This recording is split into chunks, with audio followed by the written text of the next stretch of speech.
Hello to all watching us live on or on demand from the official Cartridge Club YouTube channel.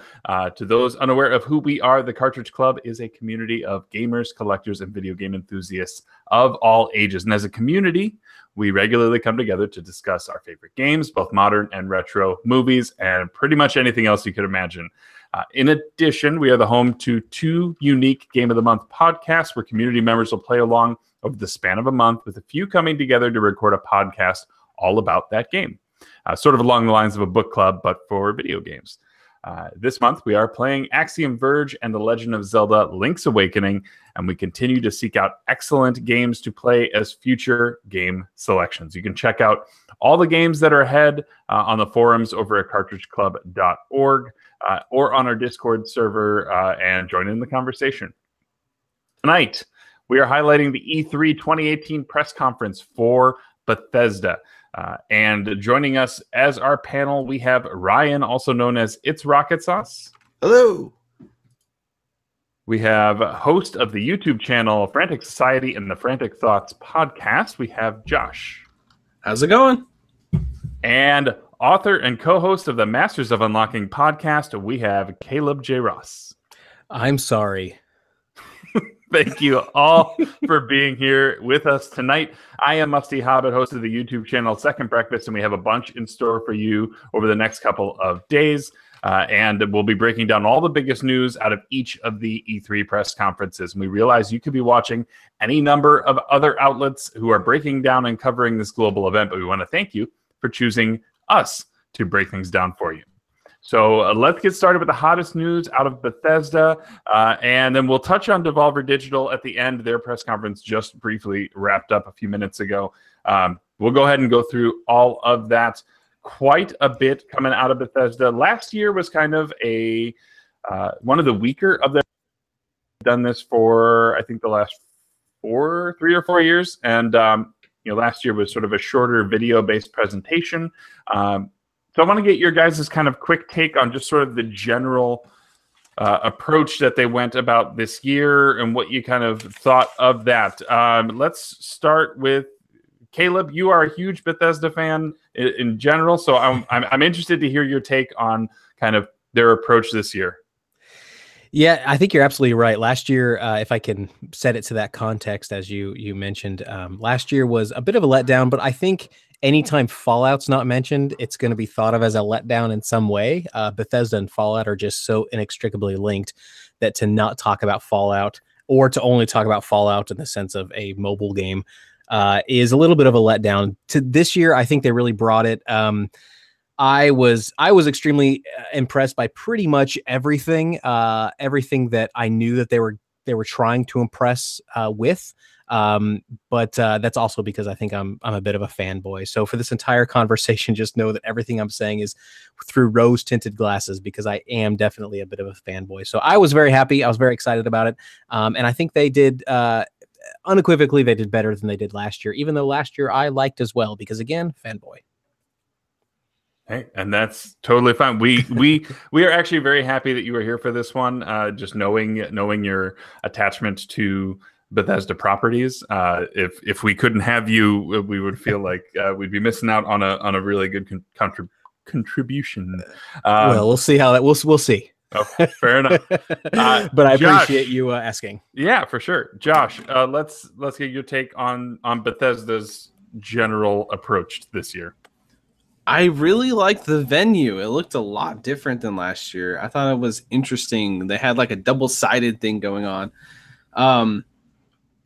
I thought they did a lot better than last year. Last year was just kind of a video presentation and didn't feel as personal as they usually do. This year they went back to that format where they talk about with the devs and they have all the personal talk, and you feel more connected to these people that create this art that we love. And it was a really good time. I thought they did a great job, honestly.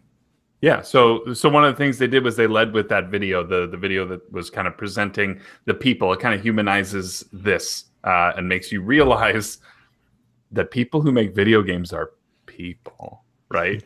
I think we forget that, or some people forget it more than others. I thought, yeah, so I agree. I thought that was a really nice touch. I did like the layout too.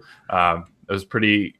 At first, I think some of us thought it was just a big mirror that they were using to display a larger crowd size, but it's smart. It was a really smart layout. I would feel kind of bad for half the audience, but some of the presenters did a better job presenting on both sides of things.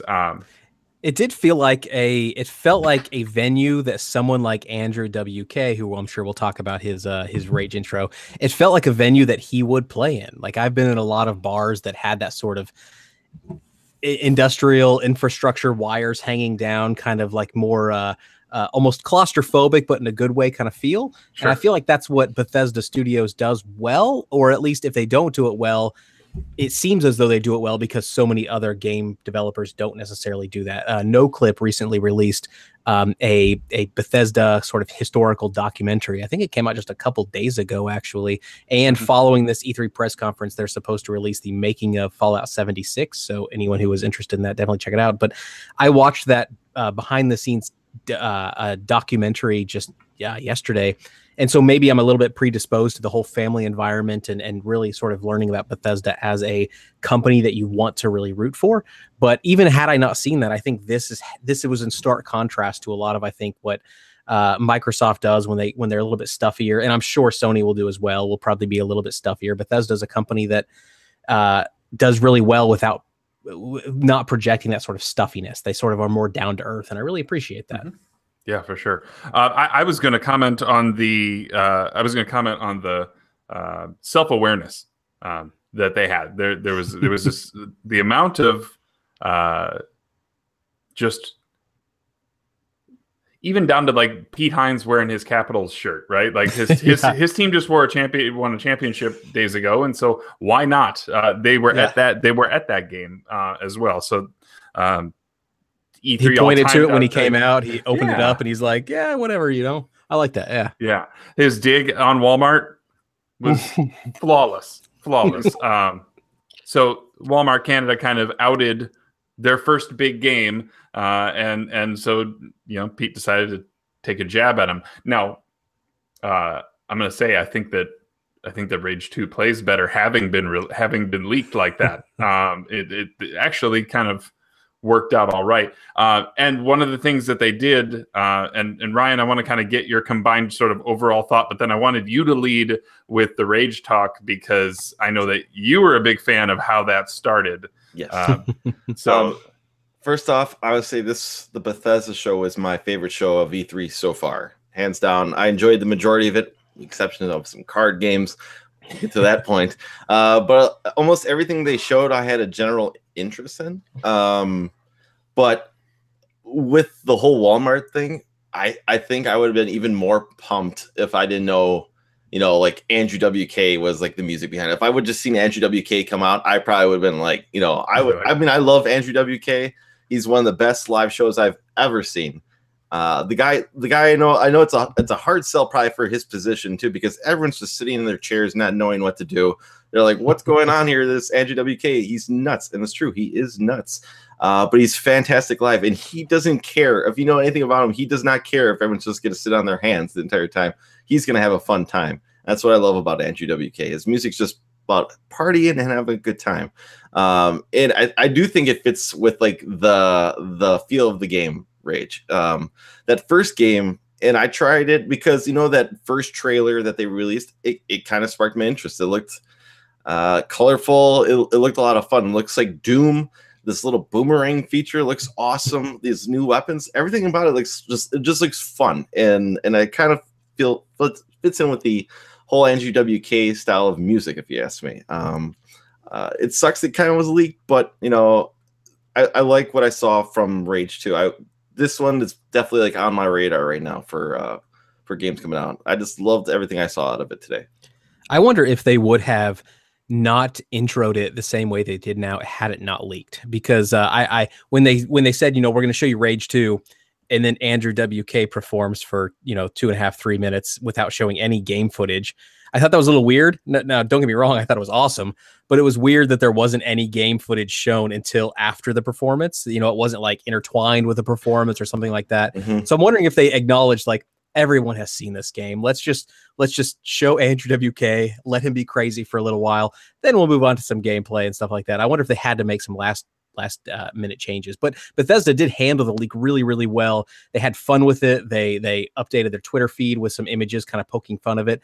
So they handled it in a way that I think predisposed viewers to know that the Rage 2, the sort of air was taken out of Rage 2 being announced. And I think Bethesda handled that really, really good. I mean, I think had it not been leaked, it would have been definitely different. And I think I just think they handled it really well. Again, fanboy. I'm sorry.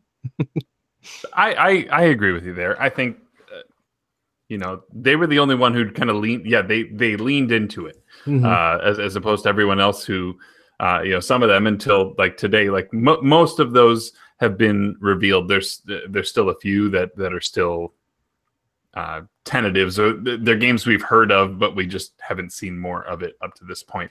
Like Just Cause 4 got shown off earlier, and that was one of the last ones on there. But yeah, they were the one who really just kind of they owned it, and they drove the news cycle, and they could have, they didn't have to. They could have just gone radio silent, but this kind of game and the whole anarchy aspect really kind of it feels right for the way that they went about doing that. Is it his name Walker too? And they just show him walking around too. Well, yeah. So they led off with a story trailer, which I thought was awesome. Like the tone of that trailer was just really cool. It was they were setting up the world, and then the fact that the main character's family has been ripped from him, and you could just hear the name of the game in his voice, and I felt like that was like tonally it's there. I thought that was pretty cool, and then the gameplay demo was just astounding. Do you guys who wants to talk about that? I'll mention one real quick thing on it. You mentioned I thought the way that they introduced the story was really, really, really nice, because when I first saw the trailer, the leaked well, I guess not leaked, but the leak that forced them to release the trailer early. When I first saw that, I was fearful that it was going to be entirely sort of an online multiplayer situation, and I felt like they purposefully tried to make sure that people didn't have that preconception.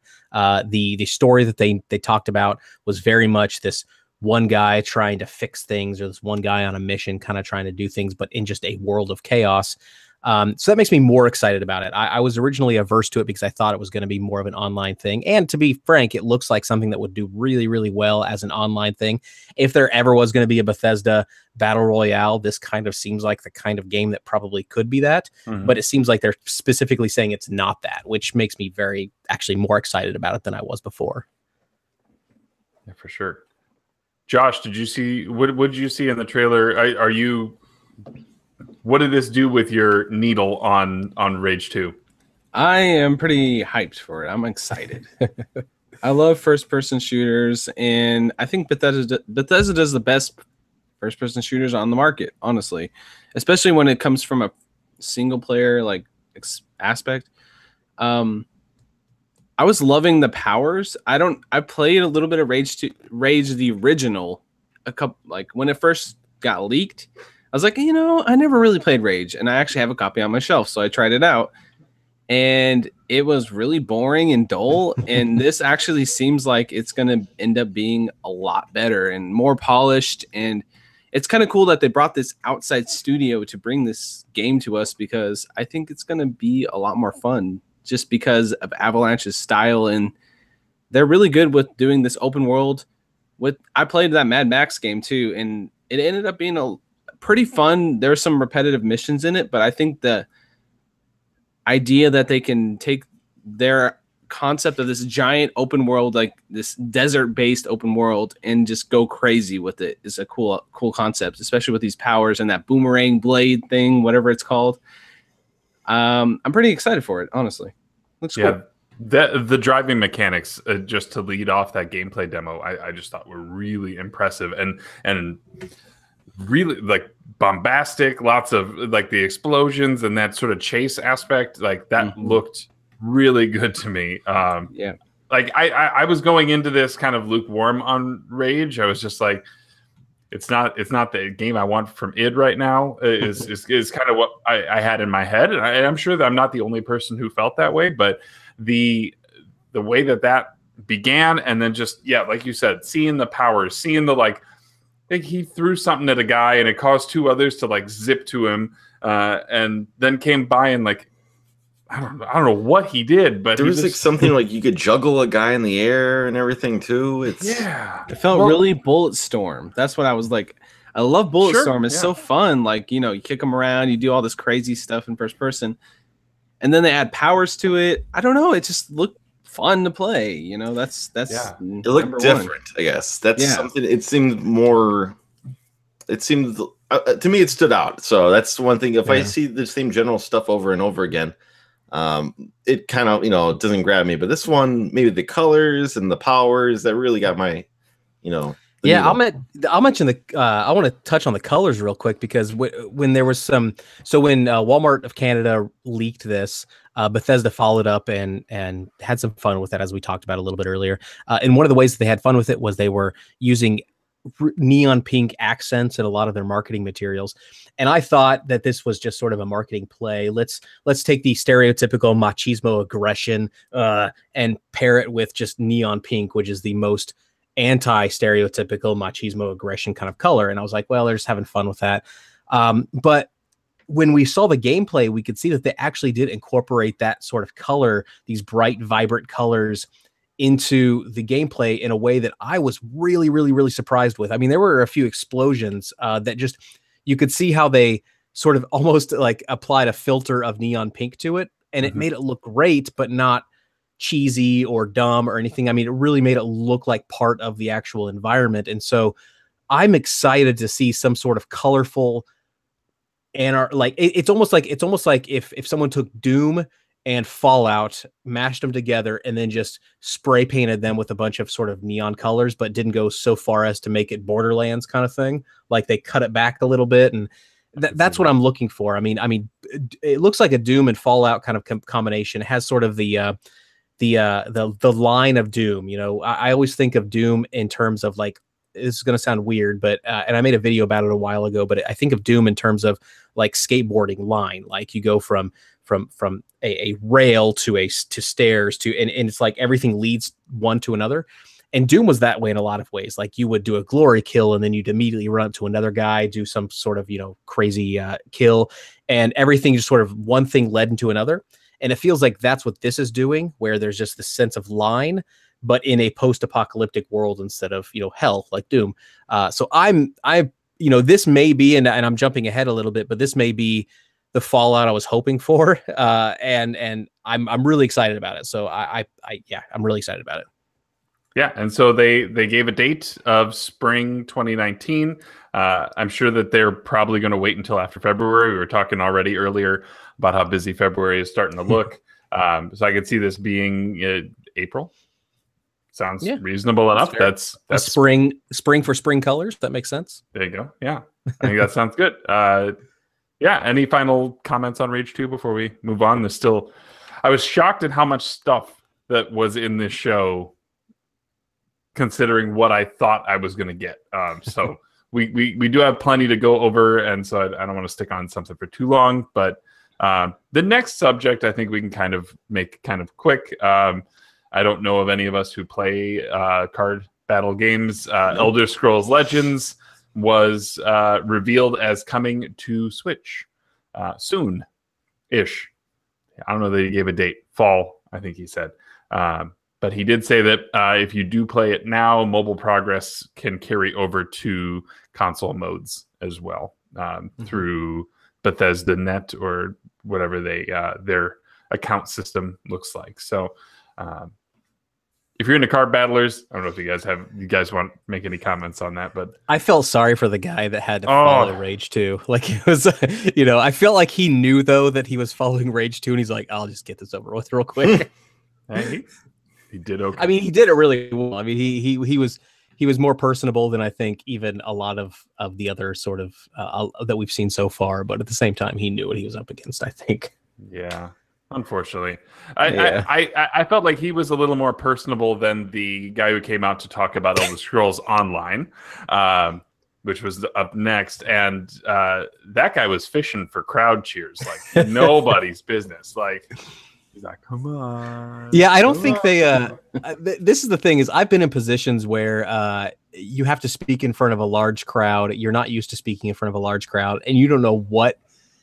It's discomfort when you pause and you just kind of you hear one person cheer, and then you think, okay, this is my opportunity to gather myself. I'll just go ahead and encourage that while I calm down. And I mean, these are people like, it's funny because most of the people on stage were their community managers, which are, people who should be very good PR people, but some of them were developers, and developers by their very nature, I work with developers all day, every day. And developers do not like being in front of people. That's a situation they can't control. Their world is very binary. Everything is a true or false. That's the way it works. And so to be in a situation where you can't anticipate the outcome is extremely uncomfortable.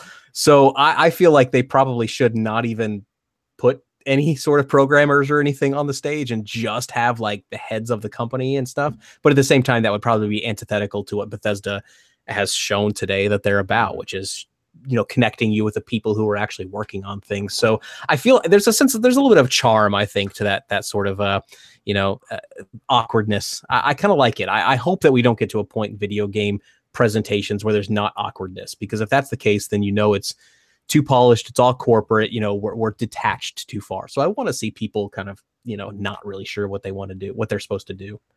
Yeah, I'm on board with you there. So Elder Scrolls Online, which did get revealed as being part of Game Pass right now. If you are in the Xbox camp, at the same time, they did mention that there is going to be a new add-on coming called Wolf Hunter, which is going to focus on werewolves, which have been a staple for Elder Scrolls for many, many years. And so they did a decent job. I think the trailer was kind of referencing all the big story pieces that have kind of happened over the 3 years that Elder Scrolls Online has existed. So maybe that grabs somebody. They're certainly trying to push it out to as many people as possible. So it's just, I can't get into an MMO. That's just not me. Ryan, Josh, either you have thoughts on either of these Elder Scrolls games? Nope. That's okay.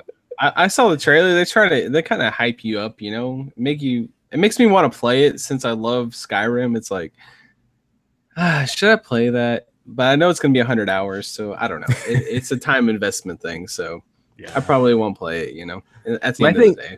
My thing is I love Skyrim. I don't know if I love Elder Scrolls. Like I've only played Skyrim. I've never played any of the other ones. I'm not sure if they're great. So to get into the whole lore by way of cards, I'm not really sure. Like, yeah, that's just how I am. They're good. Believe me. We'll talk about that some other time. So the next game that came out, which was I think this was Josh's prediction, was the sequel to Doom. I think Ryan predicted. Yeah, I think actually three of us thought it was going to happen. I just was the first one to say it. So okay, yeah. It was Ryan's prediction of the sequel to Doom. However, it is not being called Doom 2. It's being called Doom Eternal.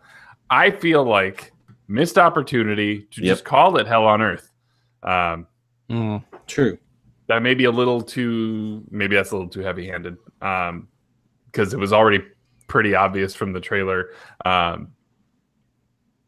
This was like the moment that I realized, because you started to see some there was some revenants, I think, walking around. I was like, yep, I'm in.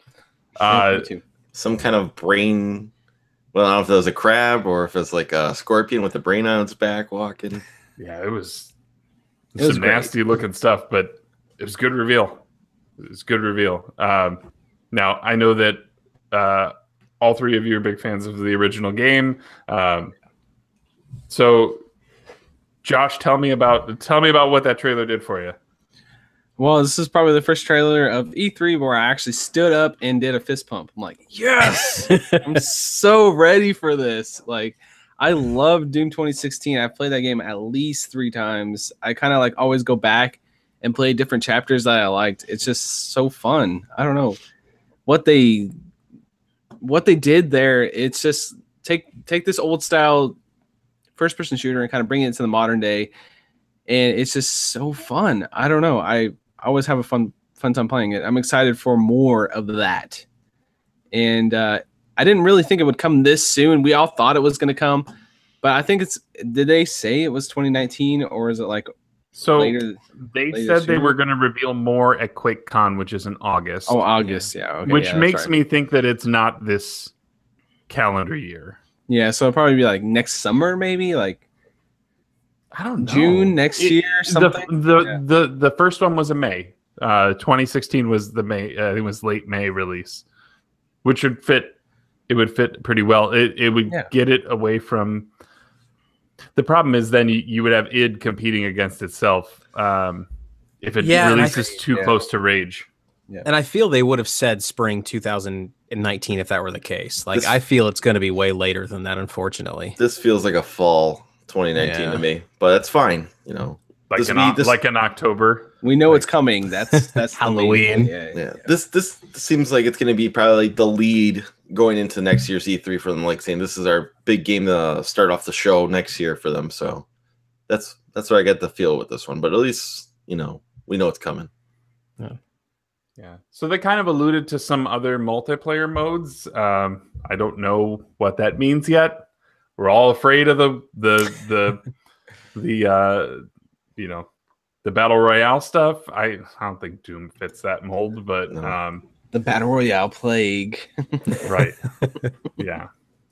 Which thankfully I think we dodged that entirely in this presentation. So again, another successful run without that. We'll see what happens tomorrow. One of these days, we're all going to have to admit that we're the minority, right? Like the only reason that publishers would do battle royale, developers would do battle royales, is if they're making money and they're successful. Like, so there are fans of them. Oh yeah, we just aren't them, and so we're going to be the crotchety old fogey group who just hates all the new kid stuff, and we're going to have to accept it at one point, right? And maybe, I'm getting ahead of myself, but maybe Fallout 76 will be me accepting it. I don't know. It's like we're playing Red Rover against a bunch of BR titles, and we're just like, no, we must stay strong. Don't let it through. Yeah, but yeah, I'm excited for Doom 2. I think if there's a reason that it got picked to be September's game of the month. We're super excited for it. So I'm definitely looking for more. And again, we'll get more in August, more official stuff. But yeah.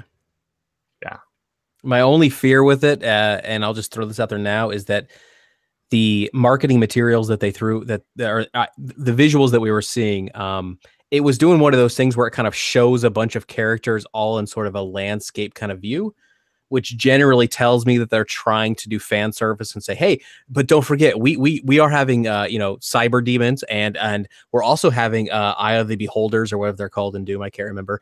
We're also having this. We're also having that. So don't worry. Like I feel like they're almost trying to throw too much into a game. But again, with one 30-second trailer or whatever, I really can't comment on it. And the Doom 2016 was so good that I have to trust them, but that's my one hesitation. Or are they going to dilute it by throwing almost too much at it? You can have glory kills too much. You can have these things too much, and that's what I'm hoping they avoid. But I trust Bethesda and id, so I'm sure it'll be fine. Well, and they made a comment about how there would be twice as many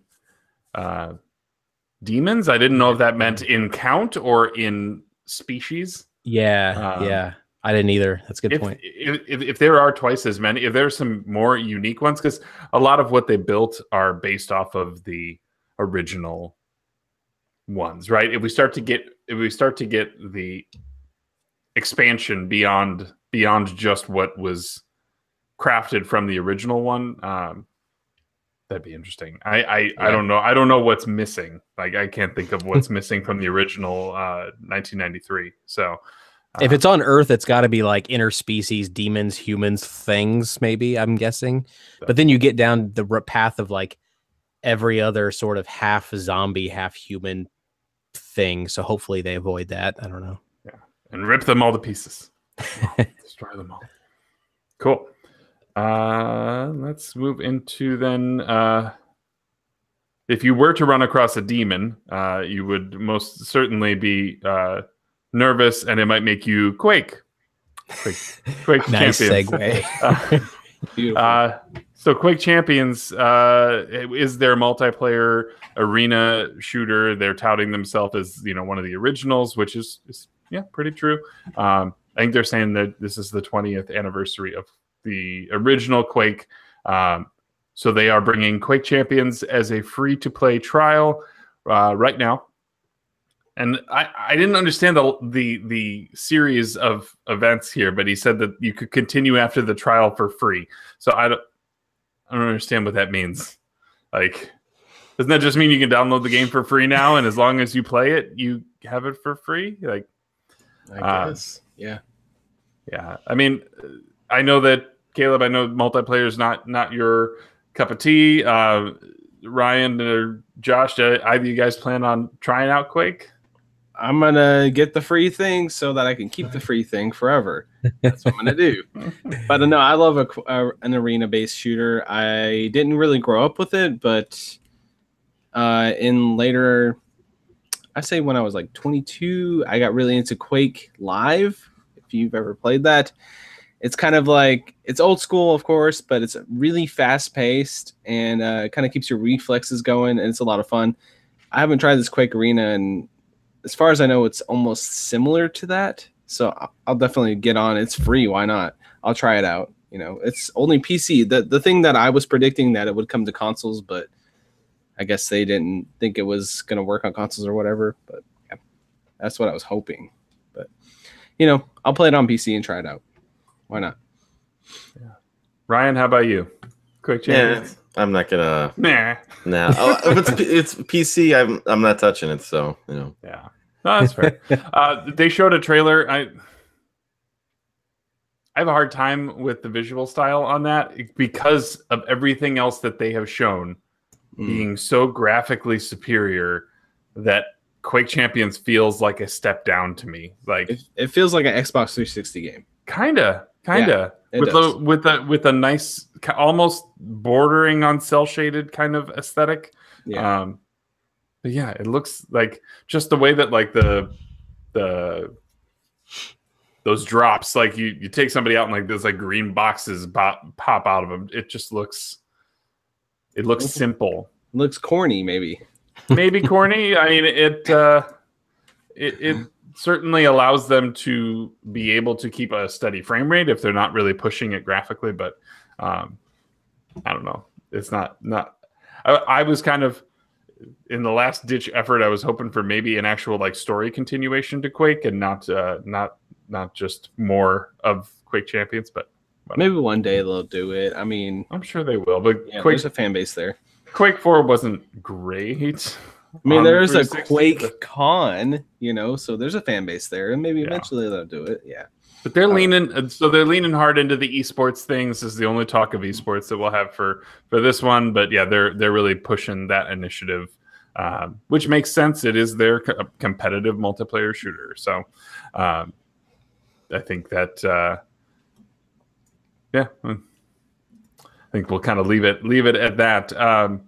So the next game that they announce is Prey. Well, they're not announcing Prey, but there's announcements for Prey. Prey came out last year and was kind of released to kind of lukewarm reception. Some people really, really enjoyed it. Some people praised its BioShock-esque kind of aesthetic. I recall they gave us that first like hour as a demo. And there's a moment in that demo that like I had to pick my jaw up off the floor. It was really cool. So it sounds like there's a lot more reasons to go try Prey at this point. There's a free update that they just pushed out right now that added New Game Plus as well as a survival mode. Now I don't know exactly what those things entail at this point, but hey, You know, it is a free update. It's good that they're still supporting the game, even if it wasn't kind of received as well. Can anyone guess what the moment was that Musty dropped his jaw on Prey? Have you two, either Josh or Ryan, played the Prey demo or any Prey at all? Yeah, I played the first like 4 or 5 hours of it. That was all right. What do you think the moment was that Musty dropped his jaw on?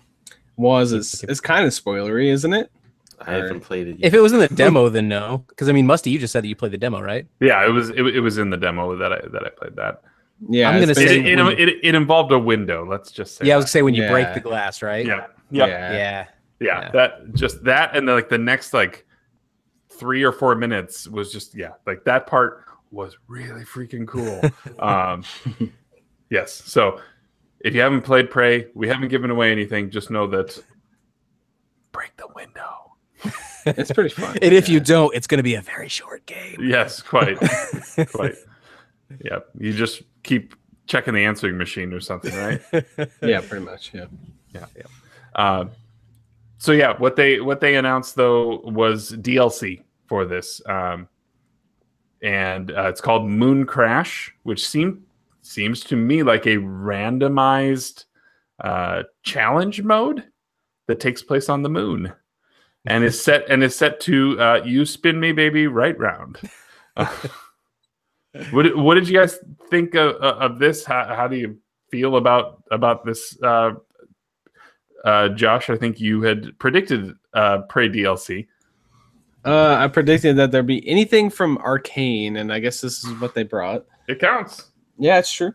It basically feels more like a roguelike, if you think about it that way. It's randomly generated. You go in and you do what they want you to do in that random world, and then do it again and again and again, and build your power up. I don't know what the end means. What's the point of it? Why am I going into the moon and doing all this random stuff? Like, they didn't really describe that. Like, well, it sounded like there was an escape aspect in there, but yeah, that like you were up against time. Like, the longer you spent on the moon. I'm just gonna be straight up and say I didn't really like Prey that much. I played it for 5 or 6 hours, and I sort of hit this wall where I just wasn't having a good time. So yeah, I don't know. But I know there's a lot of people that really love this game, and I hope the DLC makes them happy, I guess. Yeah, I don't know. I played the demo, and this was one of those games. This was sort of this exemplifies the type of game that I should really like, but for some reason didn't really act on. So I played the demo. I actually really liked the demo and really wanted to play the full game. Never got around to it, so that's all just a caveat to say that I've only played the demo.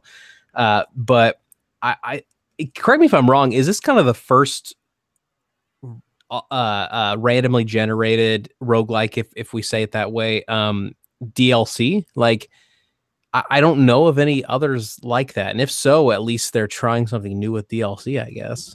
For you just mean like for any other first person shooter to yeah, do I don't something know like of any. this? Yeah, I can't think of anything that has taken that approach. So if anything, they're trying to carve a new, unique kind of niche in this. They're already doing some really interesting things with the game in itself, right? You're able to like morph yourself into objects in the world, which is just crazy, right? It's like now I'm a coffee cup. And the other mode that they announced, so the other interesting approach that they're looking at is this Typhon Hunter mode. You know what that reminds me of, though? Have you ever played Prop Hunt in any games? You know what Prop Hunt is? So it's a multiplayer mode. Basically, you take control of random items in the environment, and you kind of like hide in plain sight. And then what happens is you try to survive while somebody tries to hunt you down. And it's pretty much that mode. And they have it in Counter-Strike, and I think they had a mode in Gary's mod and Call of Duty. All sorts of multiplayer modes have had this prop hunt mode. It's basically that, but brought into Prey. That's what it feels like to me. That's interesting. Yeah. Yeah, I'd never heard of it before, but like So you saying that it existed before kind of takes the wind out of my sails a little bit, I suppose. But it's I do like I feel like for that mode, not for the roguelike one. Yeah, the for the roguelike one, yeah. Typhon Hunter, I think they called it mode. I feel like their tagline should have been, you are the jump scare. And I feel like saying you are the jump scare epitomizes what they're trying to probably do. Because he did mention specifically that it was going to be sort of, you could be a jump scare, you could hide as a coffee mug and then, scare people or whatever. And I think that concept is really, really, really cool. You are the jump scare. So I'm hoping that, I say I'm hoping, I'm never going to play it, but for those who do play it, I'm hoping that it really lives up to that, because that does seem kind of unique, but then maybe perhaps not, considering, Josh, what you're saying about other games that may have taken on this kind of idea before. I mean, the mimics in Prey are pretty frightening, because you'd be walking around the corner and just like any random object can become a monster, which is pretty cool. So that could be fun in multiplayer. Can any random monster become a coffee cup? Yeah, I guess so. So one of the other things that they pointed out, and I'm going to jump just briefly ahead because it fits to talk about it here. They mentioned VR, and they mentioned that there is going to be VR functionality for this Typhon Hunter mode. Which, that would be interesting. Like, don't you, like, you're walking through this place and then it's an actual person too, disguised as something, and they can come out and be a Typhon and jump at you. Yeah, that's, I mean, in first person VR. Yeah, it's scary. We're first person coffee mugs now. That's what we are as a gaming. So I'm just gonna be sitting there. I'm just gonna wait till someone pours coffee. Like, is it I can play in VR with you guys, who aren't, or like I'm curious as to how that works. We'll know more enough, I don't know when they decide to finally show that stuff off. They said there was some single player stuff coming for Prey as well in VR. So, and how far is this though from? I mean, the game is called Prey, so keep that in mind. Prey has a very predator sort of like connotation to it. Pretending to be an inanimate object so you can watch people go about their daily lives seems like kind of a thin line that you don't necessarily want to tread. I mean, there's going to be some perverted devs who are like, I got an idea. I'm going to pretend to be a chair and wait till people sit on me. It's going to happen. It's going to happen, and I'll probably play it. I'll do it. Oh, in VR. I'll be a beta tester. I'll do it. It's fine. It's cool. Sign me up. The other big VR announcement. It was interesting that they brought Pete Hines back out for this, and they mentioned. Should we talk about that first? We'll talk about this now, and then we'll go to the other part. He mentioned a VR experience game called Wolfenstein Cyber Pilot, where you are. It sounded like a hacker who is capable of hacking into the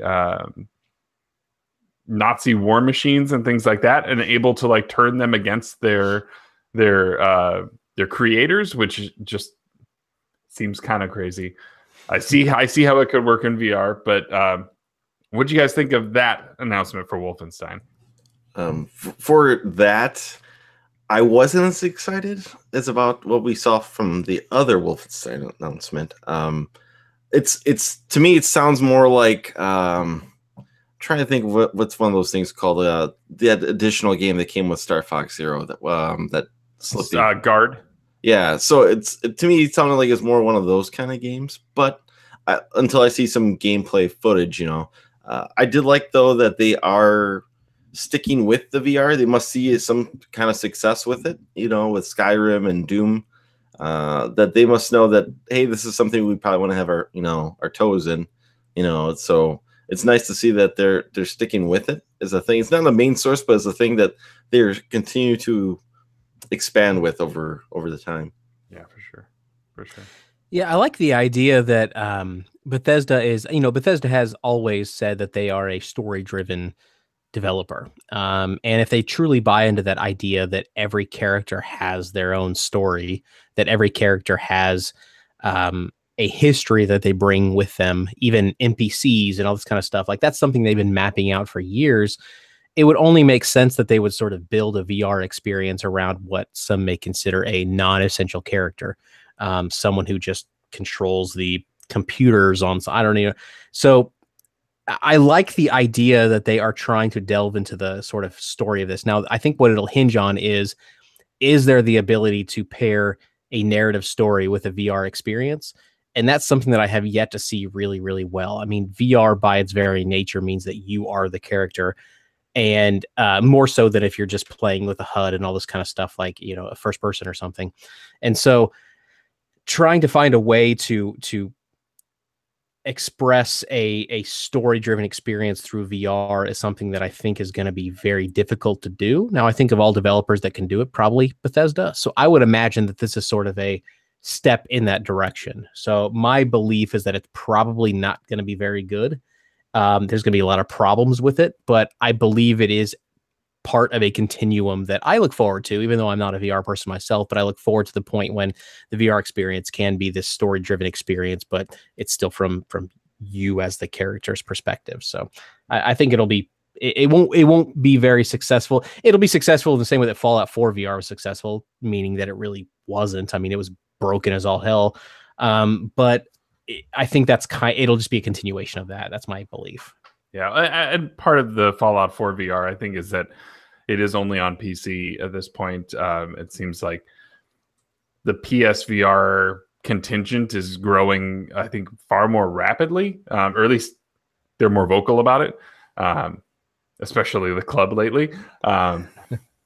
But you know, there's a handful of people who have PC VR stuff, and there's just in the past couple of days, there's quite a few.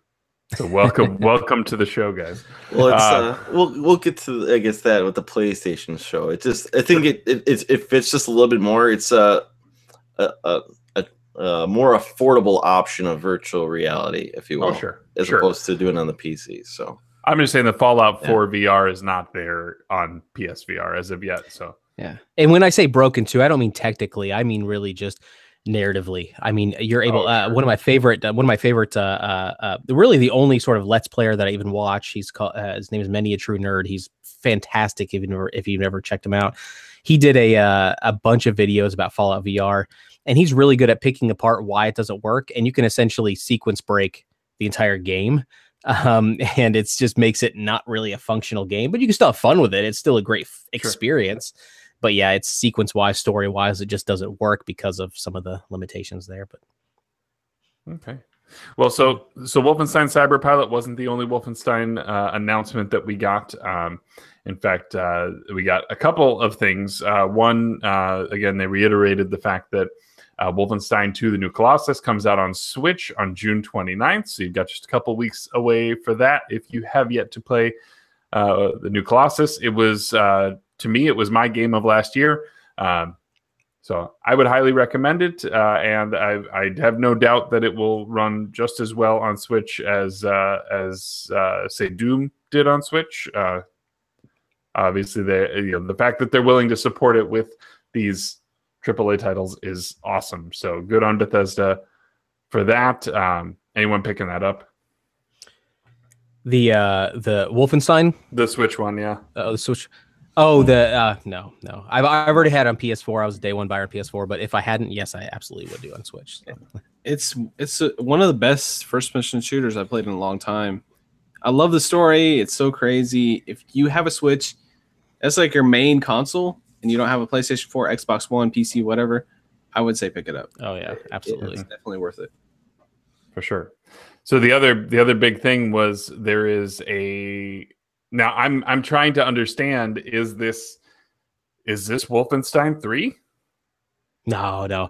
I didn't think so, right? Like no. So Wolfenstein, the series, the recent series from Machine Games has done a really cool thing with their naming conventions, where they're able to sort of tell you exactly what kind of game it is with their naming conventions. So there was the New Order, and then there was the New Colossus.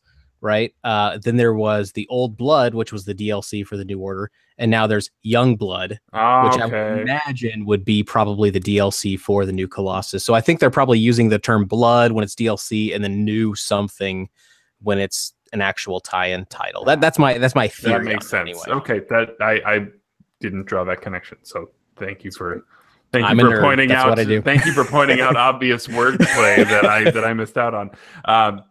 So who was Ryan? You said you were more intrigued by this. You want to kind of tell us what Wolfenstein Youngblood is all about? I guess you're just BJ Blazkowicz's twin daughters. I like the idea that you can play this alone, or you could actually do the story co-op with a friend. So to me, that sounds, that sounds awesome. I don't know what I imagine. This one's probably going to get your disc release like they did for the Old Blood. So I think it might be one of those ones where I wait for that release, but I am excited for this. I wanted to see a little bit more, but I think they decided, let's push it to 2019, so we don't have to step on too many toes later this year. But and I think that's maybe one of the reasons why the game, the last one, even though it was fantastic, didn't sell too well. It's it undersold, I think, is what their expectations. Maybe because it came out against too much competition. Yeah, so, that was a crowded day, and there will be far many more crowded days in the future that are. Yeah, but it's set in the 80s also, and it looks like they both had the power suit technology. So yeah, my initial thought was, one, I hate that they spoiled the fact that the Blazkowiczes were giving birth to twin daughters. I kind of wish that would have been part of the main lines. I don't know. I'm just one of those people that I enjoy that sort of a paternal narrative thread, and I wish they would have waited for that a little bit. But it's also it also tells me that this many years into the future, things are still pretty shitty, and I kind of would have liked to believe that things had gotten better. So knowing that there's still an entire game to be built around, 20 years after the previous game that we had played, I'm assuming 20 years. It's kind of deflating because it kind of almost means that everything you've done previously is kind of all for naught, since nothing is really better. So I don't know. That's just me personally, but I think it's any new Wolfenstein stuff, especially if it's still coming from Machine Games, is absolutely welcomed in my book. Yeah, definitely. That is a really good point. Yeah, what have we been fighting for if it's not going to get I guess I don't want it to end, honestly. I mean, to be fair, like if everything was roses 20 years later, then that means that Wolfenstein to be done, and I don't want that. So. The thing about it is maybe America is, free that's right. Nazis. It's in Paris. It's in Paris. So maybe it's like, okay, let's go after the rest of the world now that America's been cleansed, if you will. So. That sounds like verbiage that a Nazi would use. Hey, fuck Nazis, right? Right, yeah. How about that? That was the message of this segment, right? Fuck Nazis. Pete Hines, man, pulls no punches. How crazy that's daring! Oh my god, he says no to Nazis.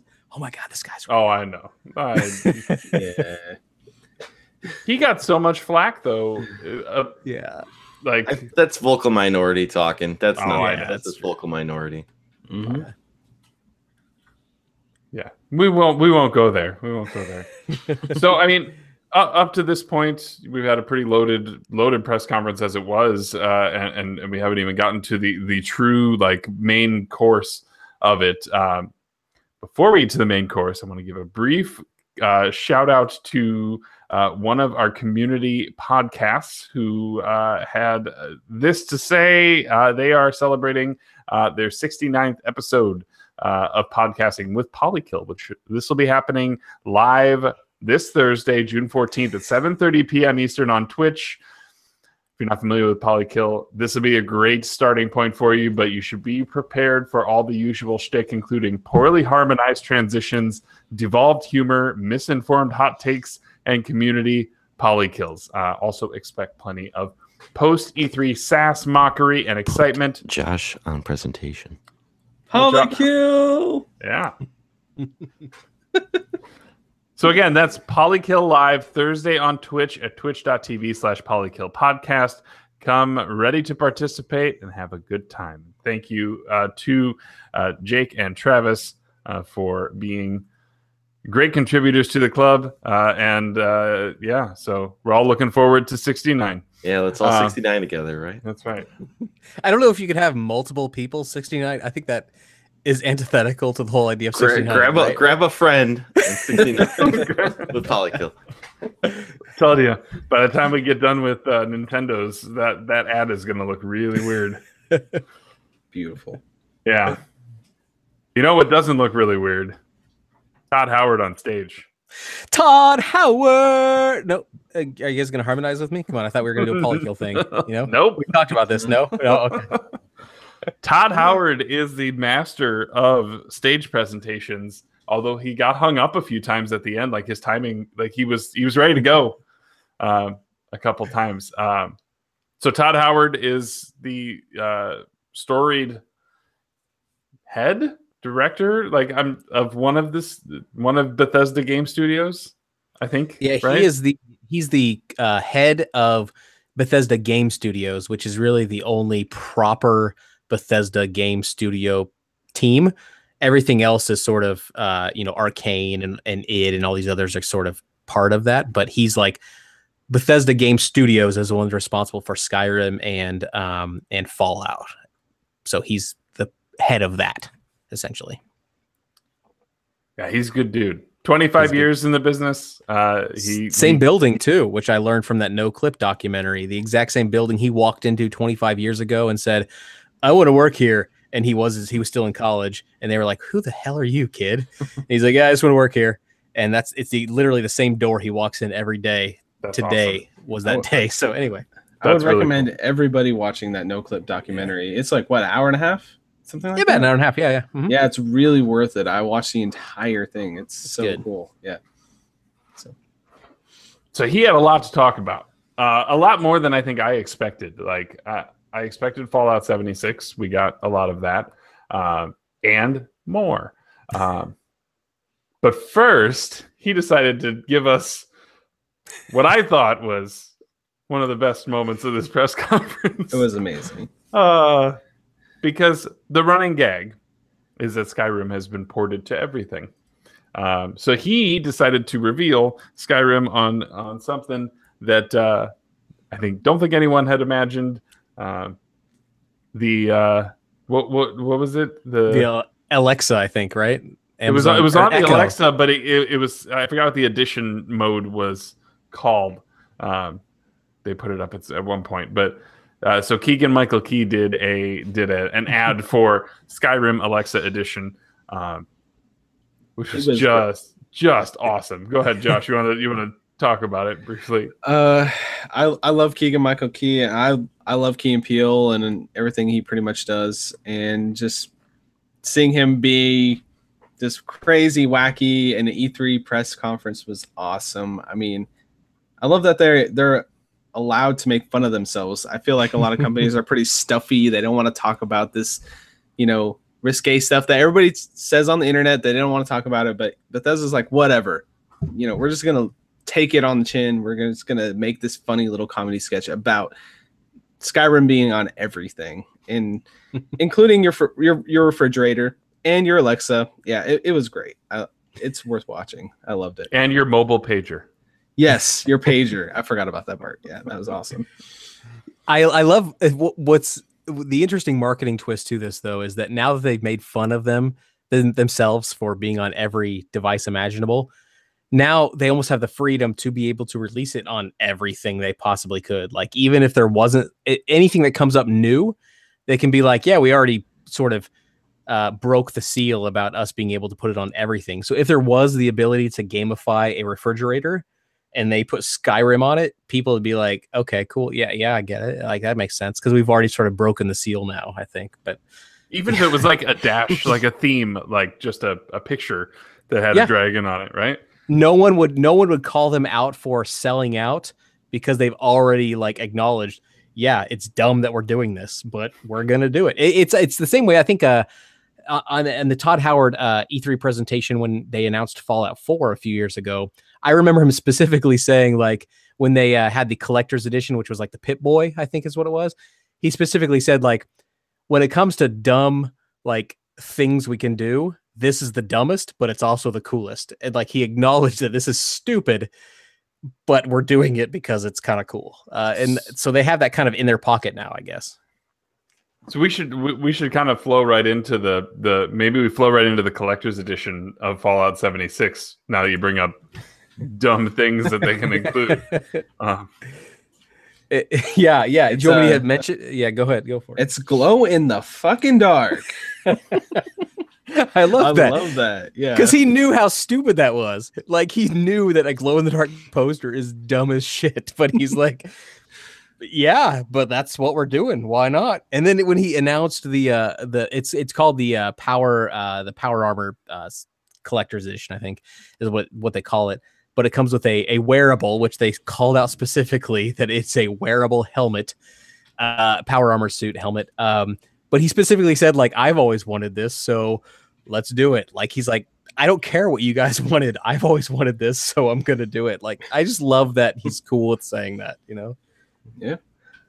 It's for collectors, right? I mean, like, yeah, that's just, yeah, that's awesome. And there were some figures in there too. Like a couple of years ago, they did that anthology, the PC release, which was just a giant bomb. That was really cool. They have some pretty outlandish collector's editions. So now you're slowly acquiring, like, by the time Fallout 20 comes out, you'll have a full suit of power armor with a Pip-Boy. I kind of like that. That would be great if they actually did that. That's a really cool idea. I actually like that. Like, it'll be a really weak offering when it's like the Pauldrons or something.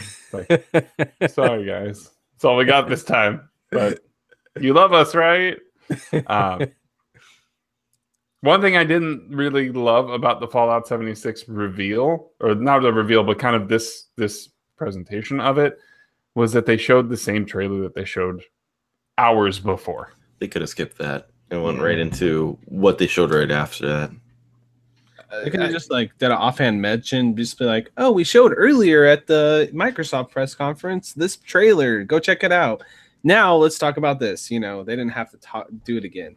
Yeah. Mm-hmm. I mean, they could have just cut a second trailer. It could have even been cut to the same. If it had been cut to the same music, but had been a different trailer, I would have been marginally more impressed by it. But I watch this stuff religiously. The type of people who watch this stuff watch all of it religiously.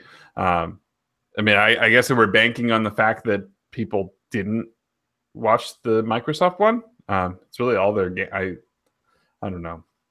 Well, yeah, and they're also thinking in terms of this video is going to be living online forever. So there's going to be people who a couple months from now are just learning about Fallout 76 and are kind of want everything sort of self-contained. So I think, you know, as much as they acknowledge the fact that everyone in that room was familiar with the idea that Skyrim has been ported to everything, and that's hilarious, haha, they also realize there's probably there's a life after E3 that they have to sort of support. So I get it.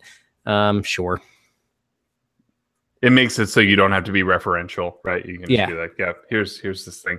I just think that the big Fallout 76 fans may have already been watching Microsoft, but we got a big gameplay demo, like significant gameplay demo,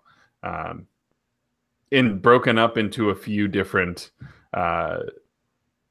sort of mini presentations, which is very Fallout in its approach with the Vault Tech kind of videos. What do you guys think of that? Were there specific aspects that you enjoyed about this? We should probably also bring up the fact that this game is entirely online, which I know, Caleb, you were particularly nervous about. And and that's, you are perfectly in your right to be nervous about that type of thing. But I'm interested, considering what you had thought, is it as bad as you thought it was going to be? It's not as bad as I thought it was going to be, but I'm still less excited than if it were a traditional Fallout game. Todd Howard did come out right away, and I think it was almost as though he was speaking directly to me, because he came out right away and he was like, you can play this entire game solo if you want to. And so as soon as he said that, he sort of alleviated some of my hesitations, though everything following that statement seemed to contradict that. It was almost like, no, you kind of have to be with people and it's all online and everything. So I've never, I guess I should say, I've never devoted a lot of time to an online multiplayer experience. This may be one of those games that maybe I reach out to a few people in the Cartridge Club and say, hey, do you guys mind being around for this being the first time I've ever really done this, and sort of playing through it and seeing how it works. This is, all of my because I like the source material so much, I'm more willing to try it out. If it were something I didn't care much for, then I'd probably be more averse, but I'm willing to try it out. I'm willing to give it a chance. I'm willing to trust Bethesda. I've done it in the past. I've learned that they do things well. But I'd be lying if I said that I didn't actually just want a mainline single player campaign story driven Fallout game. Yeah, there's some stuff in there that makes me nervous. There was the one about sometimes people are nice, but sometimes they're not nice. And I know that I recent multiplayer games notwithstanding, there's people are prone to be horrible people, and that's just how people can be online. And so it makes me nervous too. I don't know that I was, from the moment of the announcement, I don't know that I was way on board with it. I haven't played 4 yet. So I'll play that at some point, but I want to play this game with friends, basically. Like I said, I don't want to be jumped, and I got the impression, I think you can do the story mode with just your friends and not have to worry about, but then there's that other mode where it's like there's people you have to watch out for, and then but I thought there was at least, I didn't get the feeling that there was a don't touch, that wall me off from the rest of the world. I didn't get the feeling that was there. I get the feeling that each server was small, that there may only be like a dozen people in your server, or a couple dozen on your server at a time. But I mean, people can drop a nuke on you out of nowhere. Like, that's what Todd Howard said. He said two things that seemed to me very contradictory. So he led the presentation with saying you can play the entire campaign solo. So I was on board at that point. But then he followed it up by saying every person in the environment is an actual person. Those two things seem to be very, very contradictory. And to your point, Musty, you said people can draw. There's 12 people or so in a server at a time.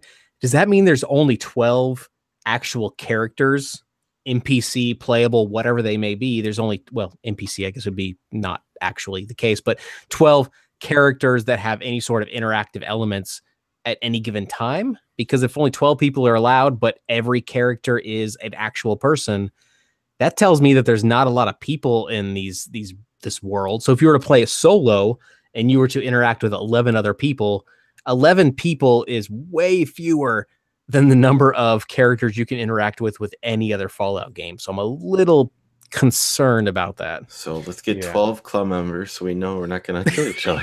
Yeah. So I mean, what I think it is. So trying to dissect that a little bit. I think he's saying that you can get through the story without the need. One of the games that came out earlier, we were talking about Anthem, right? Anthem yesterday. We were having the conversation over like, you can get by solo, but it is best played with friends. I think that's the same approach that they have here, right? You can play the game on your own and not need a cooperative aspect to finish the game. But that doesn't mean that you're not going to be up against potentially real life combatants in this. And I think that's where my concern is. I think that's where, like it's the and he's not here, so I'm going to be nice about this. It's the P1 Sea of Thieves thing, right? Like the fact that humans online are generally brutal and disgusting people, and they do horrible things, and they just want to be out there to grief each other, would make an experience like this hard for someone like him, someone who doesn't want that. And you know, again, to bring up the fact that if somebody has done the work to drop a nuclear warhead on you or your encampment or whatever, for no apparent reason, and it could just be that they picked right on the screen, right? Like you can just launch that thing wherever, and it could be that you land on somebody. It could be that you don't. I just like it makes me reluctant on this one. Yeah, I can relate it to P1's like reservations when it comes to Sea of Thieves, where he's like, "Hey, I want to do this single player or group activity," and then this giant ship comes and destroys me. Yeah, they just ram me, right? Like there's a few examples of that, and it's just a natural inclination for people to just want to ruin everyone else's fun.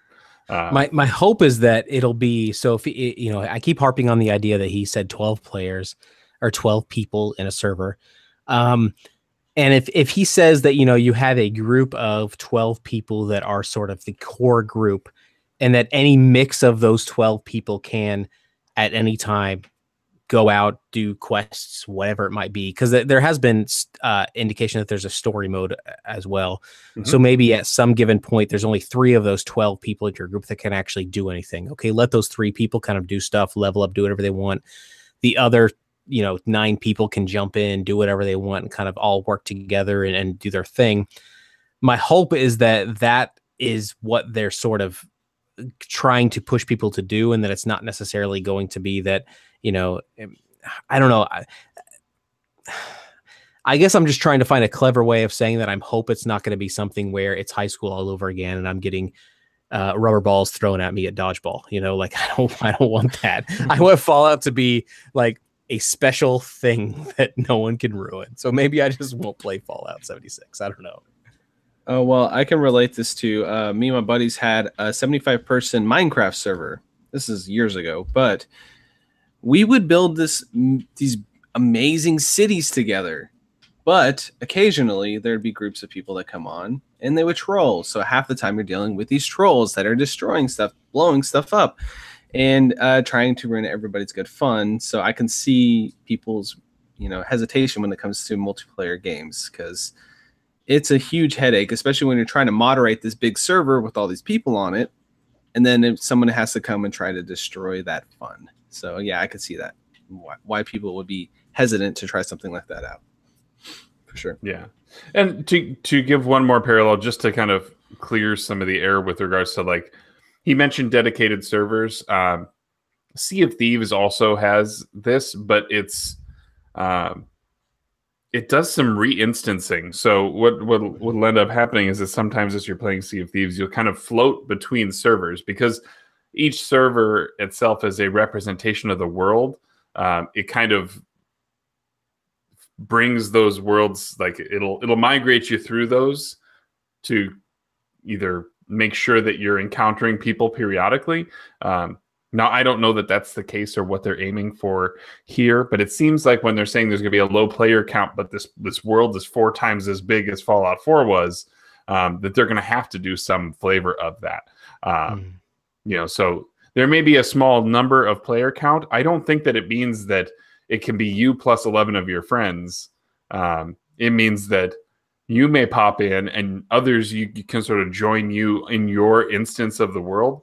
And maybe you'll move as a party from this version of the world to this instance, and so this instance, so on and so forth. But I feel like you will still have randos showing up trying to ruin your fun. Yeah. I mean, the way they framed this trailer made it seem like a blast. I guess that's the point of the trailer, but yeah.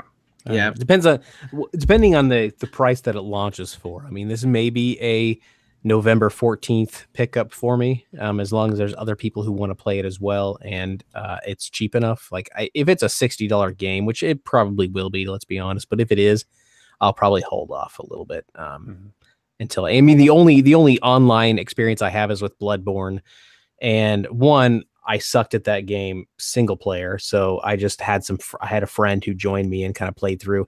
And that was a situation where Musty, I feel like it was kind of like you were describing, where there's a host essentially, and everybody who's participating in the host's game, they're playing on that host's storyline essentially. So they're kind of owning it. So I'm wondering if in Fallout 76, it's kind of a similar situation where there's a host environment. Everyone else is coming into it, is playing in that host environment, but those other people can level up and do whatever they want. But when they shut it off, they're kind of in their own world. Nothing that has happened in the host's environment is actually replicate or is actually instanced upon all of the other players. I don't know. Yeah. So there is a beta coming for it. So that would be a good opportunity to get out there and try it beforehand and help Bethesda kind of nip things in the bud before so that they aren't a problem when launch happens. And it was Todd was very he again took some time to poke some fun at himself here. Made comments about how he read the internet once that said that his games that people said that his games have bugs in them. He's like, it's the internet, so it's true. But even if it wasn't the internet, it's true. Yeah. Yeah. He's like, why can't it just work? Right. That's what he said. But yeah, like you said, November 14th is our release date on that. I think that was earlier than a lot of us were thinking. I thought I had heard 2019 on that. I'd even heard a rumor as early as in July, so I was there was a huge window for my expectations. Okay. Yeah, I heard that rumor too. So July. Well, it's coming out in November. It's going to let all the dust settle from the war of September and October, and then you can clean up after all of the Fallout settles as well. No, tried almost got there. It. No, almost got there. Do you guys have any final comments on Fallout 76 before we talk about everything else that Todd Howard had to say? Just that I was interested in it, but we'll see. So, okay. So, a couple announcements on the mobile front. One of them being Fallout Shelter is coming to PS4 and Switch for free right now. Shadow Drop. I checked Switch and PS4 and I didn't see it, so I think they're lying. Yeah. Well, Todd Howard's a liar. That's right. Let it be known, Todd Howard is a liar. This will bring him down. This podcast or this video right here is going to bring him down. It's not. That's right.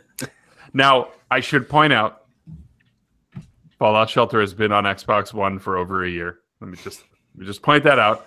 I should also point out that it's a terrible game. So it's fine. It's I played it on my phone. It is a battery burner like none other. It's a mobile game. Let's just say that. This is coming from someone who loves Fallout. I want everyone in the world to appreciate Fallout. It's a game. Yeah.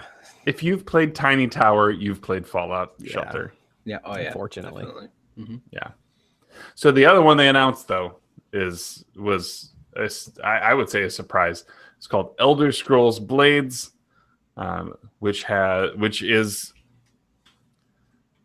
looks like it's got parts Infinity Blade and parts this like online 1v1 arena and like story missions and questing and stuff like that.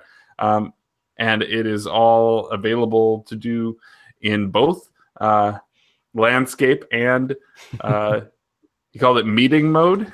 Yeah. Smart. I thought that was clever. Yeah, that was clever. Yeah. So it looks to be a full scale Elder Scrolls game. I don't know what that really looks like on a phone, but they've built it so that you can. There's a roguelike mode called Abyss, an arena, and the town, which is where your story and quest happens. But they're pushing for this to be available on consoles, phones, PCs, and in VR, and allow full crossplay across all of it, which is nuts. That's crazy. It's awesome. You know what's crazier? It's free this fall. So, you guys? Yeah.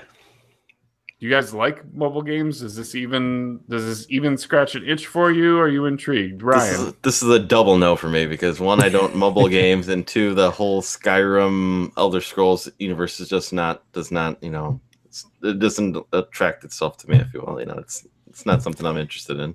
Is it the aesthetic itself, like the fantasy kind of world, or what is it about it that it's that? But anytime I ever see it, it just doesn't look pretty, if you will. Like it looks kind of blah to me. So it's like a double. It's not so much the fantasy. It's just like I every time I see like any of the Elder Scroll games or Skyrim, I see it. I'm like, I've seen better looking games. I don't know. It's kind of off putting, if you will.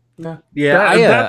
That's fair. The one thing I was going to say is, I hope you're not comparing a 7-year-old game or an MMO as being kind of the bar for that. I don't know. I feel like Skyrim still looks quite good, but it still looks the same to me from what I've seen 10 years ago, or how long, 8 years ago. So it's and I was a very, as I think I mentioned earlier, I was a late convert. I've only played Skyrim. I've never played any of the other Elder Scrolls games, and I was averse to Skyrim for a long time, for the same reasons that I'm averse to playing Dungeons and Dragons. Honestly, like the dungeons and sorcery magic aesthetic just doesn't do it for me. I know. I just don't. I don't like it. It doesn't make sense to me. But I did buy Skyrim on the Switch. It was during I think a lull in Switch games, and I needed something. And I played the entire Skyrim campaign, the entire game on just the Switch, and I put in probably good 70, 80 hours into it. And I loved every moment of it. Like, I really did enjoy it. And I came away realizing that the aesthetic doesn't bother me. I really buy into the Bethesda mechanics, the Bethesda gameplay, the Bethesda story. Like, they know how to do those things, and Bethesda could put whatever veneer they wanted to on that. They could make it swords and sorcery. They could make it in space, as they kind of sort of alluded to in this conference. They could put it anywhere they want, and I play it and it'd be good.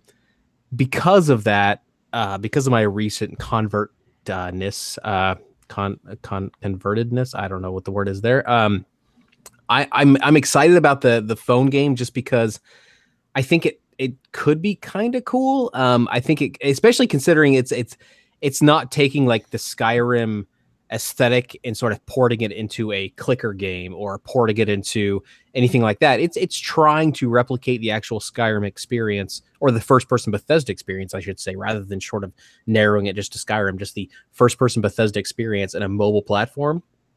I'm kind of excited about it. I think I would love to see how it works. Plus, knowing that it's cross-platform, but the actual game style itself does not depend on certain platforms in terms of one platform being better than another. Like, it's not a Twitch game. It's like you don't have to tap buttons quickly to play Skyrim, so someone who's on the mobile phone could very well compete to someone who's on console, I think. So I'm excited about it in that sense, but the whole reason I asked was, like, if it was the aesthetic that was putting you off, like, definitely I would recommend it, especially considering Skyrim's on everything, so you could probably find it pretty cheap. But like, I was super, super against it, and it just didn't seem cool to me at all. And I just really, really fell into it when I was playing it on the Switch. So maybe we'll get Ryan to play it someday.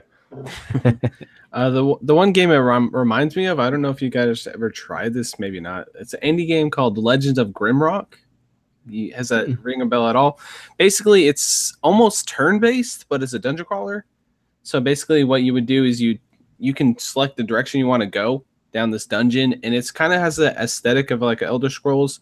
It's in first person, and it's reminded me of that. And that game's a lot of fun because, like you said, it's not Twitch based. It's more tactical. You got to select direction, which direction you want to go, and then you got to select the powers or whatever you want to do. They attack, and that's what it reminded me of. I don't know if you want to see what kind of like what I was thinking, maybe look some gameplay of that up, because that's exactly what I was thinking when I saw this gameplay. So, yeah, I'm intrigued. Playing in VR against somebody who's in a meeting sounds like a blast. Interesting. That's interesting to say the least. Yeah. So that kind of wrapped up what a traditional Bethesda press conference would be like. And then they did something unconventional that I did not expect out of them. Because usually Bethesda press conferences are very much focused on here's what's coming in the next 6 to 9 months or so. Just like that Polykill episode that's coming up this Thursday. Sorry, I get it though. But they said, here's something beyond that.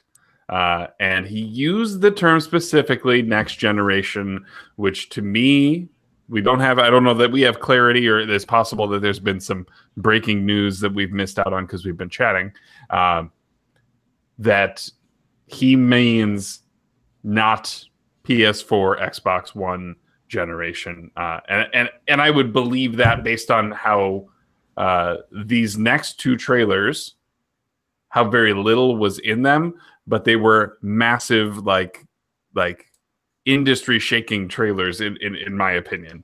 And so we got both Starfield and Elder Scrolls 6 trailers, which they could have stopped after Fallout 76 and I would have been okay to drop both of these and have it actually be called Starfield, right? Like that was rumored as I don't know that anyone was actually using that name. Did somebody say that they had patented the name, but that it was maybe like a code name or something? Yeah, they patented it 2 years ago? That's what I was thinking. And they renewed it fairly recently, like the trademark on it, or they renewed it fairly recently. Yeah. But this is going to be their next big epic. Their third, table leg in the Bethesda Studios offerings, right? So you're going to have your Fallout, Elder Scrolls, and then Starfield. First new IP in 25 years. That was pretty crazy. Cool. Yeah.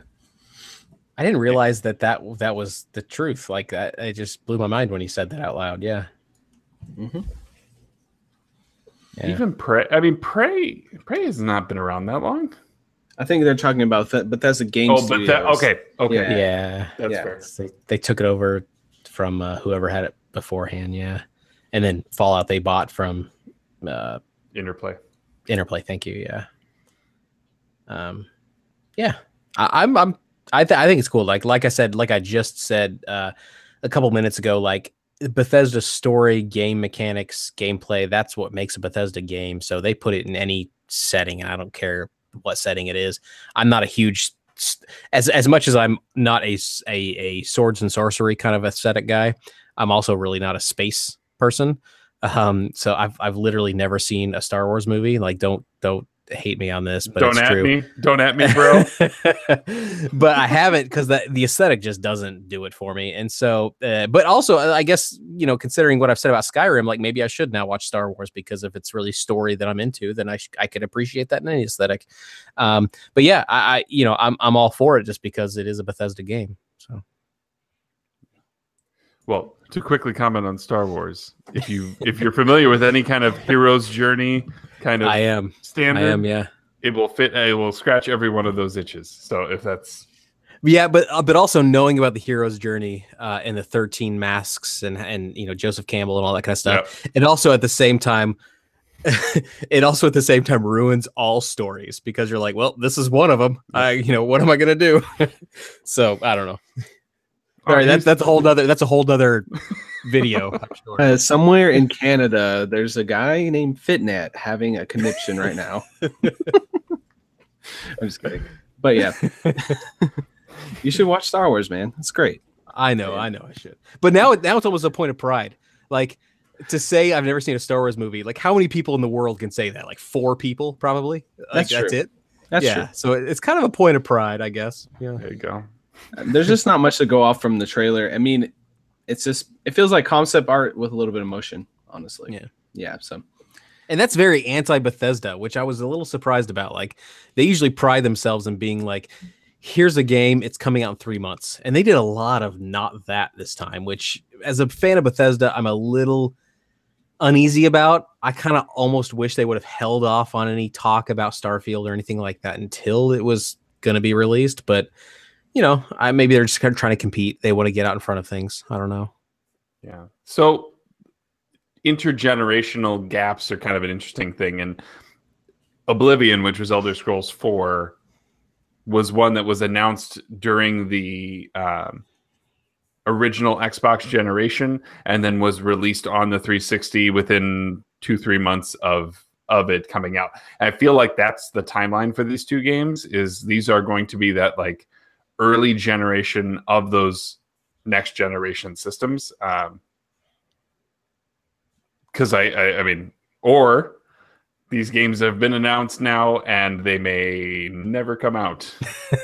There's that possibility. They're Death Stranding it, guys. Come on. They're going to show a giant planet with a baby inside of it next year. Oh, man. As great as I think Bethesda is, I don't think they quite have Kojima power. I don't think they're, quite there. But what's interesting is Bethesda's the second, I guess we could say studio. I'll say studio, even though it's not applicable to Microsoft. But like, it's the second big company that's specifically said next generation platform, when there was a story not too long ago with EA saying that that consoles have essentially died, that the console as we know it is dead. And so I think it's really interesting that two big companies almost went out of their way to say we're building these games for the next generation of console. I don't know what to take from that, but I kind of want to take from that EA doesn't know what they're talking about, and other companies are very much fine with consoles, because I'm a console guy. I'm not a PC guy. I don't want a console that just upgrades. I really love the pomp and circumstance surrounding like a new console generation, and I just love that. So I don't want to let go of that. So I kind of, maybe I'm feeding a little bit too much into the whole idea that these two big companies, Microsoft and Bethesda, are both saying they're developing games for new consoles. I don't know if anyone else has any thoughts on that, but I think that's reassuring to me as someone who loves consoles, I guess. Yeah, I don't have any thoughts or comments. I think it's a foregone conclusion that there will be new boxes at some point, whether you continue to call them new generations or they start to look like maybe a 2-year cycle of a cell phone model. Maybe that's what it is.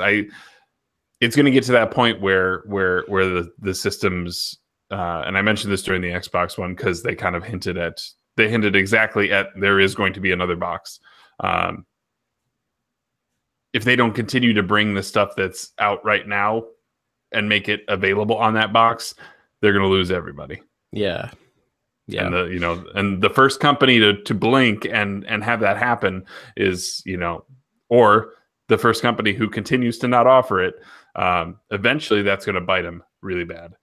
Yeah. You mentioned that. I remember hearing that during the coverage, and you said that, and it was perfect. That Microsoft has said they've built a reputation for being backwards compatible in a way that PlayStation has not been.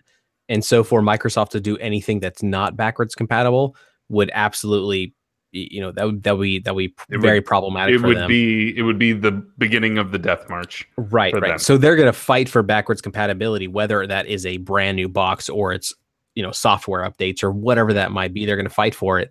And I'm hoping that is that puts other systems like PlayStation. I mean, that's the biggest downfall of PlayStation right now, Sony right now, is that they don't have any sort of backwards compatibility. That would be the biggest shadow drop for tomorrow, is honestly backwards compatibility, but I'm getting ahead of ourselves here. So, hey, but we don't need to get too far ahead of ourselves. We should talk about tomorrow, because tomorrow is going to be packed. We have 4 press conferences. Well, 3 and a PC showcase to talk about. And we'll still be doing one for the PC showcase as planned, because I'm hearing that there's supposed to be some stuff. And you never know. It's a master race. You never know. Something could pop up. We've been surprised so far. I think I have. But the first of the shows up for tomorrow is Square Enix, which is taking place at 1 p.m. Eastern time, is their conference, and then we will go on immediately following. But I want to give predictions for Square, and I will go first. I believe that we will not get a release date for Final Fantasy VII Remake. There we go. Josh, I want your prediction or hope for you. Hope that they don't show the same trailers they showed at Xbox. Show us something new. That's what I hope. Okay. Caleb, let's get a prediction from you. I'll go a prediction. Okay. Or a hope. Up to you. I'll go with hope first, just because predictions are going to be easy. I think I would hope. I would love to see that there's a Shadow, that there's Tomb Raider announcements for the Switch. With Shadow coming out, I would love to see maybe Tomb Raider 2013 or Rise of the Tomb Raider on the Switch. And so far, that's not been even whispered anywhere. So it's probably not going to happen. But it seems if it was going to happen, that would make sense for it to happen tomorrow. Okay. And Ryan? I think we're going to get a re-release of the original Nier. For all everybody? consoles. All consoles? So cool. That would be nice. And then I'm going to, let's see, I'm trying to think of which camp to put this in, whether this is a hope or a prediction. I predict that the that sort of chibi-fied Final Fantasy 15 will come out on Switch. The one that's like dialed back, the mobile. Was it mobile one? Yeah. It was like the full game, except they all just kind of looked a little more cutesy. Josh. Oh, it's my turn. Okay. Yeah. Kingdom Hearts 3 is going to have a Big Hero 6 level with Baymax as your companion. And then I think that a summon that's possible is the Zootopia characters. Why not? That's my prediction. All right. Yep. And Caleb.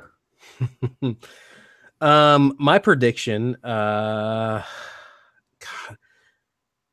you know what? I don't have a good prediction. All of mine are hopes. I'm fine. Roll with the hope. Keep it alive. I have way too much. I have way too much hope on the Tomb Raider. Sorry, on Switch. I haven't played any of the Tomb Raider games, and I really, really want to. And the Switch is the perfect thing, so I'm just gonna double down on that one. I'm sorry. Okay, and then Ryan. I think we're finally get to see what this Avengers game that was teased. I don't know if it was the last year that they teased it, or maybe the year prior. It was pre E3. It was like a trailer that came out with like a shield on the ground and everything with the Captain Shield. So I think we're finally going to get to see it. We'll find out what kind of game it is. So that's like what I'm really hoping for too. So that'll be nice. So I realize now that we've gotten ahead of ourselves in our predictions for tomorrow. You want to quick comments on the Devolver conference? I know last year I was one who found it to be in poor taste. And they were back again to some of the similar antics from what I understand. Yes. They even called out the fact that people didn't like their press conference from last year. And then they rolled with it anyways. But there were some games announced. Let's talk about those first. If you guys want to comment on some of the antics, we can talk about that too. But I'm just going to say I missed it. I was busy doing something. I missed it. So convince me to watch this after this. That's what I was going to say. Well, I'll tell you first. Go watch My Friend Pedro, the trailer for that game. It's coming to PC and Nintendo Switch. And it's a very un-Nintendo-like game. But it looks a lot of fun. It seems like it's one of those things where if you cut some dude's head off, you can kick it into somebody while you're shooting them. It's all over the place. It seems like it doesn't belong, and I love it. There's like a ballet aspect to it. Yeah, also, it looked a lot of fun. If it's like a $10 game, I'm picking it up day one. You know, even $20 the max I would say for this game. But it looks a lot of fun. There was another game called Scum announced. I've heard about Scum before. Yeah, what is that? What is Scum? I've seen like screenshots of it and stuff. What is that? I'm not quite sure if it's a PlayerUnknown's Battleground ripoff or if it's something else. I don't know. To me, like wasn't quite sure with that one. But then the last one was remake of an original Xbox game that was never released in the United States, I believe, right, Musty? Oh yeah, Metal Wolf Chaos. Yeah, that was a Japan only game. So it was from Software, and it was their. If you want to think of their depiction of what they think the U.S. is like, with mechs. President. Well, no. The president gets in a mech and tries to save the world, and it's over the top. But yeah, he's in a giant mech suit, like. So is it a remaster or a remake? I think it is I believe it's almost like next in series. Okay. Like I don't know it's a true sequel. But I don't know. And then the website name is Mech America Great Again. I just heard that a lot of people like that's one of those ones I hear like game journos go like, oh, you should play Metal Wolf Chaos if you can get a copy of it and stuff. Like, oh, that's a hidden gem. I've heard of it before, but I've never. Well, it's a $200 game right now. Yeah. Before today, I only can think that it's going to spike here because of this. Even though it's Devolver, and I know that they don't have quite the same limelight that everybody else does, right? Like if Square said they were going to bring out Metal Wolf Chaos, that might look different. But Devolver, I feel like it fits right into Devolver's portfolio. And they didn't just have a gun in an auditorium again, did they? I need to watch this. I'll watch it. I don't believe they did. She did snap someone's neck, though. Yeah, the start of the show, she snapped some dude's neck. Yeah, but there was a lot of gunfire toward the end. That was a complete parody of RoboCop. So if you love the movie RoboCop, they took scenes straight out of the movie and put them in that, and which I absolutely love. I'm a huge RoboCop fan. So it was still guns on a stage. So if you're against guns on a stage, it wasn't on the stage. No, I was. She just got lit up. So last year she opened it by she had the crowd that wasn't paying attention, and so she pulled a gun out and fired it a few times in a theater. Yeah. To get attention, and I made a comment last night that I made a comment recently that if they did that again, it was super tone deaf and would not play well. So I guess they didn't do that. But yeah, I agree with you on that sentiment. Yeah, that's why I was asking. Yeah. So yeah. I think I was one of the few people who actually I really actually liked the Devolver Digital conference last year. I recognize all of the problems that it had, but at the same time, I also really, really, really, really want gaming to be something that doesn't take itself seriously and can have the freedom to do stupid things that may not make sense or that can be tone deaf. Like I want gaming to still be that, and maybe it can't be. I don't know, but I really want it to be. So when something like this that happens with Devolver Digital last year and to some degree this year, I appreciate it. But yeah. Well, I mean, it's just like Bethesda, them poking fun at themselves. That it's self-aware and fun at the same time. I see what you're saying. Yeah. Yeah. Like I like the humor out of Bethesda, and it just Devolver's just doesn't scratch the same. It's an adult nerve receptors for me, right? Yeah.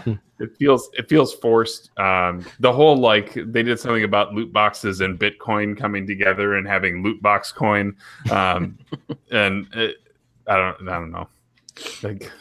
I like how you brought that up, Musty. You're like, yeah, they did the stupid thing about loot boxes and Bitcoin over, and both me and Josh were like, yeah, and then we realized, oh wait, he's making fun of it. Damn it. Okay, never mind. Yeah. Well, you guys, I'm not saying you guys can't appreciate it. I just don't care. Well, and I didn't see it, and I don't think Josh did either. So it was just the concept of it. We're like, yeah, oh wait, he's. Yeah, it's like a 2 a.m. Adult Swim fever dream. That's what. Sure. Yeah. Yeah, that's pretty much what it is. Yeah, that's fair. So. Cool. It's not everybody's taste. That's okay. It's not. And again, is the timing of E3 the right spot for this, or why not have a press conference and just make a bigger deal about it some other time of the year? I don't know. Like it wasn't, but the thing is, I don't think they really rented out like a theater at E3. No, they didn't. It was pre-recorded. It was just something streamed on Twitch that they put up there with their 3 announcements. So, and that's how the one last year was too, because they had some like special effects and stuff that they threw in, and Also, if you're a fan of RoboCop, watch the last 2 minutes of the show. It was perfect parody of it. So. I'm gonna check it out after this. It's short. It's a short presentation. It went no more than 20 minutes. So okay. If you got time to kill, and My Friend Pedro. But check out My Friend Pedro and the Metal Wolf Chaos thing. Those two for sure. Looks bizarre, but they certainly are strange. Anyways, before we go, I want to just do favorite announcement or biggest surprise so far from Saturday or from today. Who should go first? Ryan, you go first. Let me just take a quick gander at what was announced here. The one thing that comes off the top of my head is Devil May Cry 5. That was the one I was happy about. Granted, mad for a minute, but happy about. And actually, I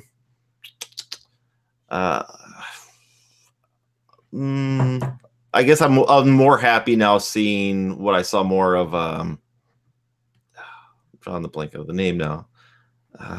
Farts.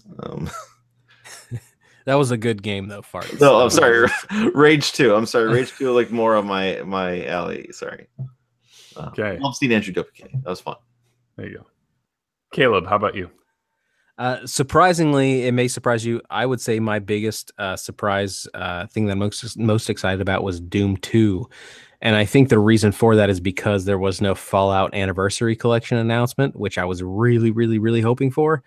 And that didn't happen. So they mentioned the anniversary on. They did mention the anniversary, and it got me semi-turgid. And then they did not. They did not deliver. So I was a little upset about that. So in lieu of a proper anniversary edition announcement, I was not expecting Fallout or Doom 2 at all. I honestly it wasn't on my radar at all. So to see that announced was really exciting for me. Okay. Josh. Okay. I was looking through this like multiple times trying to think of what it would be. The biggest surprise, well, I guess it wasn't a surprise. I kind of felt like it would happen, but just that ending of the Microsoft press conference with the hack and everything, and then Cyberpunk 2077 popping up, it really got me excited. It's one of those moments I'm probably going to remember from this year. I was like, yes, they're doing something, instead of just, calling it out like, and one more thing. I think Musty mentioned that earlier. It's definitely something I'm looking forward to. And what else was it? I had something else. Dang. My brain's farts. It's getting late. It's getting late, and my brain's like not working properly now. Hey, you're all right. Musty, why don't you give one real quick? Sure, yeah. So mine, I have two things out of the. Yeah, two things. Yes, Farts. out of the Xbox One, the 5 studios being added. Yeah. With Ninja Theory being the biggest one of that, and I will say Nier Automata coming to Xbox One in 2 weeks. That's awesome. I remember what it was. It was Gears Pop. No, just think about it. No, I'm just kidding. No, it was pretty much Kingdom Hearts 3. I literally had an emotional moment during that trailer. So I guess that's awesome. Another thing. So, I mean, that doesn't happen very often when it comes to video games. And I had a moment where I was choked up and had some tears coming out of my eyes watching that trailer. I know it's the cheesiest trailer ever made, but just all the years of building up for this game, I was pretty hyped for it. So yeah, why not? That's fantastic. Yeah. Great. Okay. So we'll look forward to tomorrow. Square Enix will be on at 1 p.m. Eastern time, and we will be on immediately following to talk all the announcements or things that they don't announce. And again, stick with us throughout the day. You can find us again on the official Cartridge Club YouTube channel. If you are interested in watching along, make sure you subscribe. Click that little bell because it'll tell you exactly when we go live. Instead of you having to wait and watch for Twitter and things like that. So for everyone, again, I want to give everyone a chance to tell us where they can find them. Caleb, where can we find you?